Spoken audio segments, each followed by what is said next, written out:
The given story, The Black Spot, is shortened piece, abridged piece taken from Treasure Island, written by R.L. Stevenson. R.L. Stevenson was a Scottish novelist and travel writer. He was born in 1850 and died in 1894.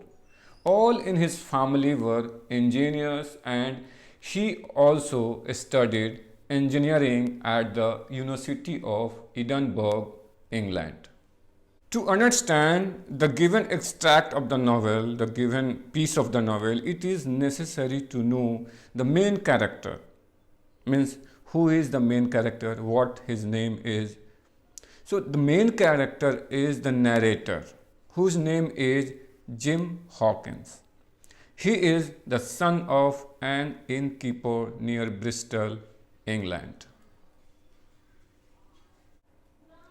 He is probably nearly in his early teens and has a strong desire and enthusiasm to go to sea and hunt for a treasure. He has remarkable courage and heroism, but he never boasts of it. He is a modest narrator. Though Jim is impulsive and careless, he is sensitive and wise. He does things quickly without thinking of result. Now let's start the story.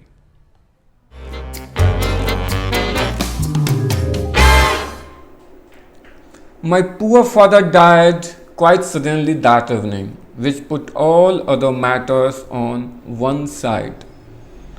उस शाम मेरे पिता की मृत्यु हो गई, अचानक मृत्यु हो गई. Which put all other matters, और इससे क्या हुआ कि बाकी सारे जो लाइफ के मैटर थे, जो जीवन की चीज़ें थी, वो सारी की सारी थम गई. Our natural distress, the visits of the neighbors, the arranging of the funerals, and all the works of the inn to be carried on in the meanwhile, kept me so busy that I scarcely had time to think of the captain, far less to be afraid of him. आगे narrator कहता है कि ये जो दुख था, पिता के मरने का जो दुख था, जो विजिटर्स थे, नेबर्स जो आ रहे थे उसे पिता को देखने के लिए, और फ्यूनरल, अपने पिता की जो फ्यूनरल का अरेंजमेंट था, जो अंतिम संस्कार उसे अरेंजमेंट करना था, और इन यानी कि जो स्मॉल होटल थे, होटल था, उसके जो बाकी काम थे, इन सब के दरमियान वो इतना बिजी हो गया कि उसे टाइम ही नहीं मिल पाया कैप्टन के बारे में सोचने का, जिससे वो डरता था. यानी कि कैप्टन का जो डर था कि नहीं मिलने पे उसे डांट पड़ेगी या कुछ और सज़ा भी मिल सकती है, इन सब बातों के बारे में उसे सोचने का बिल्कुल मौका ही नहीं मिला, क्योंकि इतना बिजी हो गया इन सारे कामों में. यहाँ आई से मतलब है gym Hawkins. Gym Hawkins narrator है, जो 13 इयर्स ओल्ड है, और जो सेंट्रल कैरेक्टर है, जो प्रोटैगनिस्ट है, मेन कैरेक्टर है इस नावल का. कौन से नावल का? नावल का नाम है ट्रेजर आइलैंड, और उसी का एक छोटा सा इंसिडेंट स्टोरी के रूप में आपके सिलेबस में दिया गया, आपके बुक में दिया है. तो यहाँ पे हमेशा याद रखें, आई नरेटर है, और नरेटर का नाम है जिम हॉकिंस, जो कि एक छोटा बच्चा है 13-14 ईयर्स का. He got downstairs next morning and had his meals usual, though he ate little. दूसरी सुबह यानी कि अगली सुबह क्या हुआ, वह सीढ़ी से नीचे उतरा and had his meals usual, और आम तौर पे यूजुअली जैसे वो खाना खाता था, उसने खाना खा लिया, हालांकि उसने बहुत थोड़ा खाया. Singing was his favorite pastime. No one dared to cross him when he burst into a song. गाना गाना उसका पसंदीदा पास टाइम था, यानी गाना गाकर अपने टाइम को पास करता था वो. एंड किसी की हिम्मत नहीं होती थी, जब वो गाने गाता था तब वो किसी की हिम्मत नहीं थी उसके पास से गुजर जाए या उसे इंटरप्ट करे.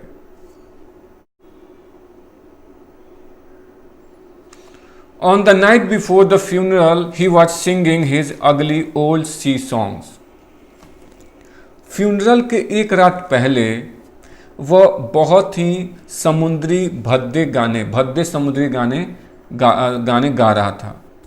वह से यहाँ मतलब क्या है हम आगे देखेंगे, तो जब स्टोरी आगे पढ़ेंगे तो पता चल गया वह कैप्टन के बारे में बात कर रहा है।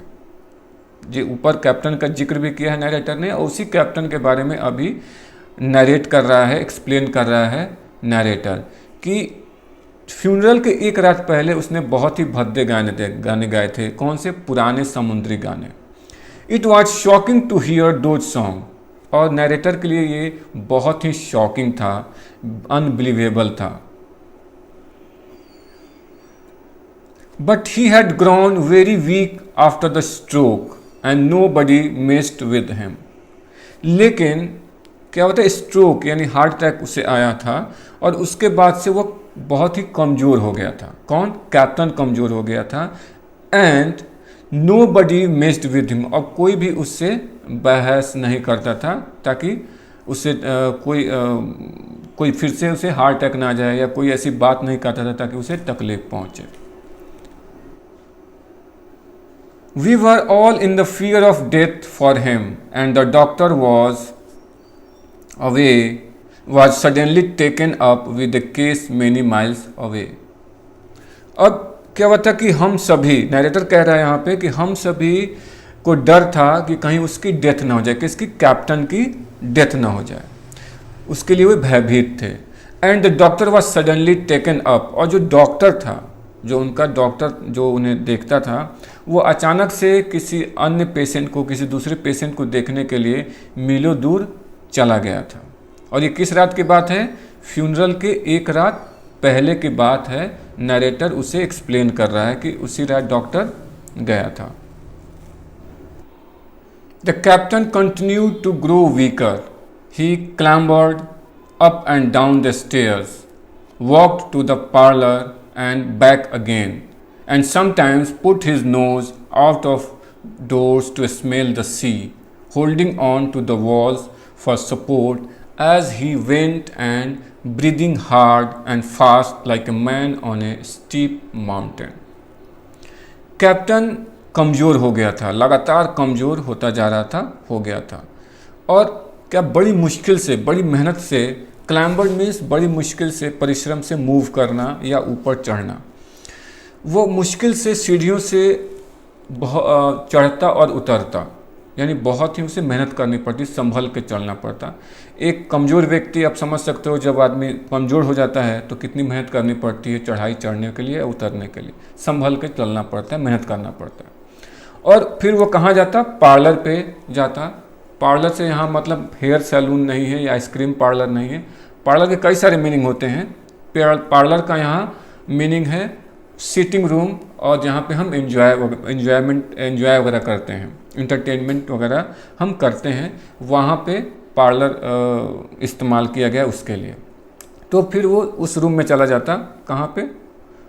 पार्लर में, और फिर पार्लर से वापस आता। और कभी कभी क्या करता, दरवाजे से, अब जो जिस रूम में वो रहता, यानी कि पार्लर का जो रूम था, उससे वो बाहर जो है उसे अपनी नाक को बाहर निकालता दरवाजे से, और समंदर की जो खुशबू है उसे स्मेल करने की कोशिश करता, उसे सूंघता, यानी महसूस करता। Holding on the walls for support as he went and breathing hard. और कभी कभी क्या होता कि उसे जो दीवार के सपोर्ट भी लेना पड़ता था जैसे ही वो जाता, और फिर उसकी सांस जो है उखड़ने लगती और तेज चलने लगती, ऐसे जैसे कोई व्यक्ति शार्प माउंटेन पे, तीखे माउंटेन पे जो है कि खड़ा हो, और तो माउंटेन पे जब चढ़ाई करते हैं या बहुत ऊंचे पे हम जाते हैं तो क्या होता है, सांस उखड़ने लगती है। तो बिल्कुल वैसे ही उसे महसूस होता। तो ऐसी हालत में क्या करता, वो दीवार को पकड़ लेता, सपोर्ट उसका ले लेता था वो।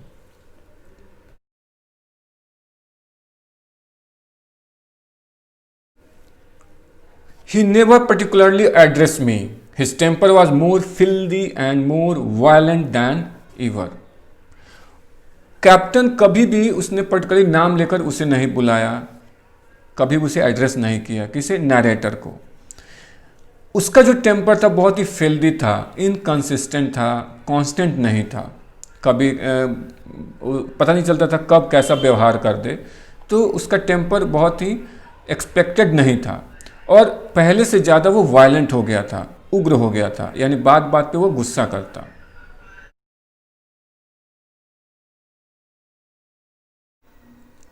Now he drew his cutlass very alarmingly and kept it bare before him on the table.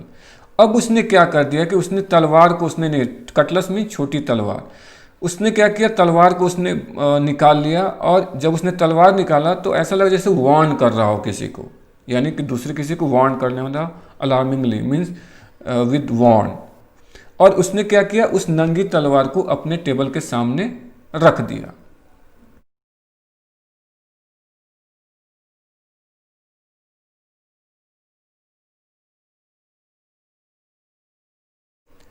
But with all that, he minded people less and seemed shut up in his own thoughts and rather wandering.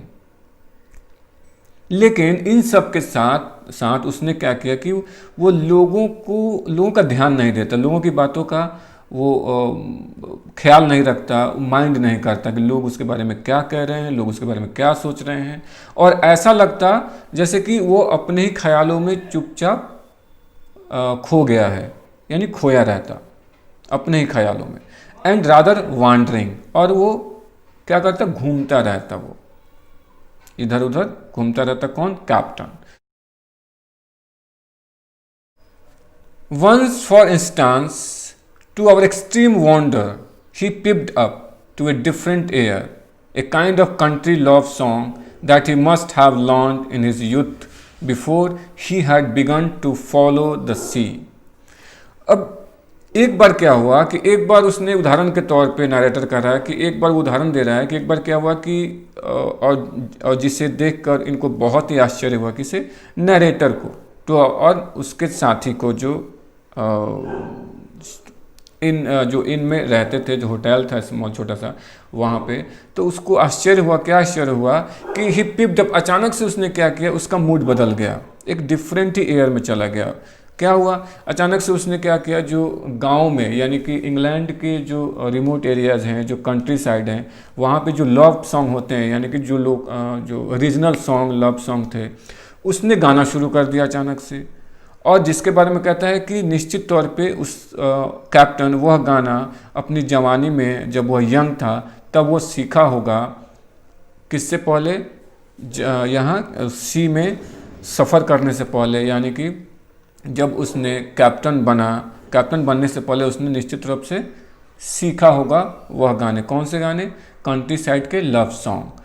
तो उसने यहाँ पे captain के बारे में narrator बता रहा है कि कैसे उसका मूड जो है अचानक से बदल जाता, कांस्टेंट नहीं रहता, कब कैसे बिहेव करेगा उसे किसी को पता नहीं होता था। इसलिए उसने कहा है कि his temper was more filthy, यानी कि कांस्टेंट नहीं था।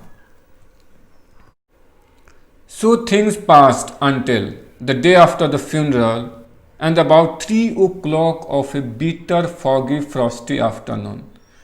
I was standing at the door for a moment full of sad thoughts about my father when I saw someone drawing slowly near along the road. तो चीज़ें जो है कि सब कुछ वैसा ही होता गया, गुजरा तब तक जब तक कि नेक्स्ट डे की दोपहर 3 नहीं बज गए। और दोपहर कैसी थी? वो दोपहर थी बीटर थी, बहुत ठंड वाली दोपहर थी, ठंड पड़ रही थी, फॉगी थी यानी कोहरा था, और फ्रॉस्टी भी था, बर्फबारी भी हो रही थी।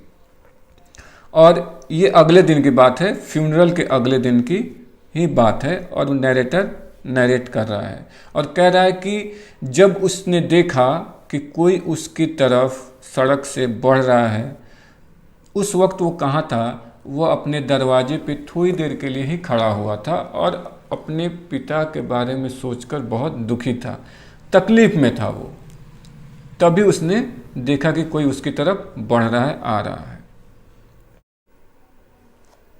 He was plainly blind, for he tapped before him with a stick and wore a great green shade over his eyes and nose. वह पूरी तरह अंधा था क्योंकि ज़मीन पे स्टिक के सहारे चलता था, टैप करके चलता था, अंदाज़ा लगा के चलता था कि सामने कोई मुश्किल, कोई गड्ढा तो नहीं है। और उसने क्या किया था, अपनी आँखों के ऊपर और नाक नाक के ऊपर एक ग्रीन कलर का उसने एक शेड पहना हुआ था, यानी कि एक बड़ा सा आप कैप नुमा समझ लीजिए, या फिर हुड जो होता है, हुड टाइप का आप पिक्चर में देख सकते हैं, उस तरह का उसने पहना हुआ था। और ही वॉज हंस्ड, और क्या था, वो झुक के चलता था, एज इफ विथ एज और वीकनेस। ऐसा लगता था जैसे या तो उम्र के कारण वो झुक गया है या फिर कमजोरी के कारण झुक के वो चल रहा था। And wore a huge old tattered sea cloak with a hood that made him appear positively deformed। और उसने क्या पहना हुआ था, उसने एक बहुत बड़ा ही सी क्लोक, क्या था, एक ड्रेस होता है, आप पिक्चर में देख सकते हैं, ये एक टाइप का, एक तरह का एक ड्रेस है जो हुड के साथ था। हुड आप जानते ही हैं। तो वो जो उसका ड्रेस था वो फटा हुआ था, टूटा हुआ, मतलब पुराना था, बड़े बुरे हालत में था, और स्पष्ट रूप से वो डिफॉर्म था, यानी उसका जो शरीर है या उसका जो हुलिया है वो नेचुरल शेप में नहीं था, यानी कि एक आम आदमी की तरह नहीं था, बिल्कुल डिफरेंट उसकी लुक थे। I never saw in my life a more dreadful looking figure. मैंने कभी इतना भयानक फिगर नहीं देखा था। He stopped little away from the end and raising his voice in an odd sing song address the air in front of him. अब उसने क्या किया कि वो रुक गया इनके सामने, जो छोटा सा होटल था उसके सामने थोड़ी सी दूरी पे वो रुक गया, और उसने क्या किया, उसने जोर से उसने आवाज़ लगाई। और आवाज़ कैसे लगाई, उसने गाना गाना शुरू कर दिया, जोर जोर से गाना शुरू कर दिया। And address the air in front of him, और उसके सामने उसने हवाओं को उसने एड्रेस किया, यानी हवा में उसने बात कही, किसी की तरफ उसने नहीं कहा। बस क्यों नहीं कहा, क्योंकि वो तो देख नहीं सकता था, तो उसने अपनी आंखों को ऊपर की तरफ देख के उसने बोला, क्योंकि वो तो पहचान नहीं रहा था, किसी को ना देख पा रहा था। उसने कहा कि will any kind friend inform a poor blind man who has lost the precious sight of his eyes in the gracious defence of his native country England. कहता है कि क्या कोई दयालु काइंड हार्टेड दोस्त इस गरीब ब्लाइंड मैन को मदद कर सकता है, या उसे इन्फॉर्म बतला सकता है, क्या बतला सकता है, और who has lost the precious sight of his eyes, जो अपना कीमती जो दृष्टि है, कीमती दृष्टि उसने खो दी है, कहाँ पे, अपने देश के लिए लड़ते हुए, जो उसका नेटिव कंट्री था, अपने देश के लिए लड़ते हुए उसने अपनी आंखें गंवा दी हैं। क्या उस व्यक्ति को कोई बता सकता है, और उसका कंट्री क्या था, इंग्लैंड था, आपको पता ही है। And God bless king George, और जॉर्ज किंग को ईश्वर जो है कि उसे लंबी उम्र दे, ये कहता है, और कहता है कि where or in what part of this country he may now B, और पूछता है कि वह इस वक्त कंट्री के किस भाग में है, किस हिस्से में हो सकता है, यानी उसे नहीं पता, क्योंकि वो तो देख नहीं सकता था, तो वो पूछता है, और अपने बारे में भी वो बताता है कि उसने आँख कैसे गंवाई है। तो उसने अपने देश के लिए और किंग जॉर्ज के लिए लड़ते हुए उसने अपनी आँख गंवा दी है, और पूछता है कि वह कहाँ है इस वक्त, कंट्री के किस हिस्से में है, किस पार्ट में है।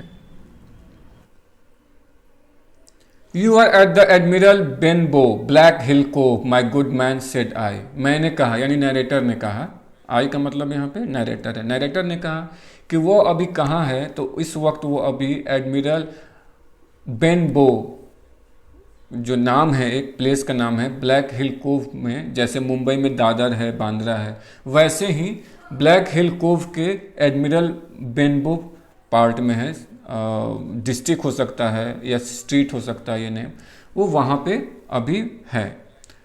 Voice said he, I hear a voice said he, young voice, will you give me your hand my kind young friend and lead me in. मैं एक आवाज़ सुनता हूँ, एक यंग आवाज़, यानी कि वह कहता है, कौन, वो जो ब्लाइंड मैन है, कहता है कि मैं एक ऐसी आवाज़ सुन रहा हूँ जो एक यंग लड़के की है, और कहता है कि क्या तुम अपना हाथ दोगे मुझे, मेरे प्यारे दोस्त, मेरे दयालु दोस्त, और मुझे रास्ता दिखाओगे। I held out my hand, and the horrible, soft-spoken, eyeless creature gripped it in a movement like a voice. मैंने अपना हाथ आगे बढ़ा दिया ताकि वो होल्ड कर सके और उसे लीड कर सके, उसे रास्ता दिखा सके। लेकिन क्या हुआ, एंड द हॉरिबल, वो जो खतरनाक, भयानक था, और जो सॉफ्ट स्पोकन था, बहुत ही प्यार से बोलता था, बहुत ही मुलायम से बोलता था, उसके आवाज़ में क्या थी, मुलायमियत थी।